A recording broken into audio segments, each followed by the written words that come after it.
গুরুত্বপূর্ণ খবর দিয়ে আপনাদের স্কুল সার্ভিস কমিশনের পরীক্ষার নিয়মে বদল। এসএসসিতে পরীক্ষার্থীদের ফের দেওয়া হবে কার্বন কপি। মন্ত্রিসভার বৈঠকে অনুমোদনের পরেই চূড়ান্ত সিদ্ধান্ত। নবম, দশম ও একাদশ দ্বাদশের শিক্ষক নিয়োগে নিয়ম বদলের প্রস্তাব। আরো ডিটেল জানাবে সোমরাজ রয়েছে আমার সঙ্গে। সোমরাজ, এই বদল কি কি বিষয়ে বদল আনা হলো? প্রথমত যেটা গুরুত্বপূর্ণ বদল আনা হচ্ছে সেটি হচ্ছে ওএমআর শিট সংরক্ষণের সময়সীমা, যা এতদিন 1 বছর ছিল সেটা বাড়ানো হচ্ছে। দ্বিতীয়ত গুরুত্বপূর্ণ বদল আনা হচ্ছে ওএমআর এর যে স্ক্যান কপি সংরক্ষণ। তুমি জানো এই ওএমআর এর স্ক্যান কপি সংরক্ষণ নিয়ে বিভিন্ন সময় রাজ্যকে তোপের মুখে পড়তে হয়েছে, কখনো সুপ্রিম কোর্টের, কখনো সিবিআই এর সাম্প্রতিক সময় নিয়োগ দুর্নীতি তদন্তে।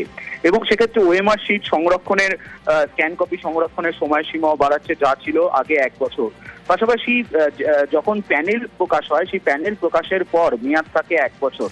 সেই প্যানেল মেয়াদের সময়সীমা বাড়াচ্ছে এসএসসি বলে সূত্র মারফত জানা যাচ্ছে, এবং সেক্ষেত্রে বাড়িয়ে যাতে আরো 6 মাস করা যায় সেই সংক্রান্ত প্রস্তাব ইতিমধ্যে জমা পড়েছে। ইন্টারভিউ ব্যবস্থার ক্ষেত্রেও বেশ কিছু পরিবর্তন আনা হচ্ছে।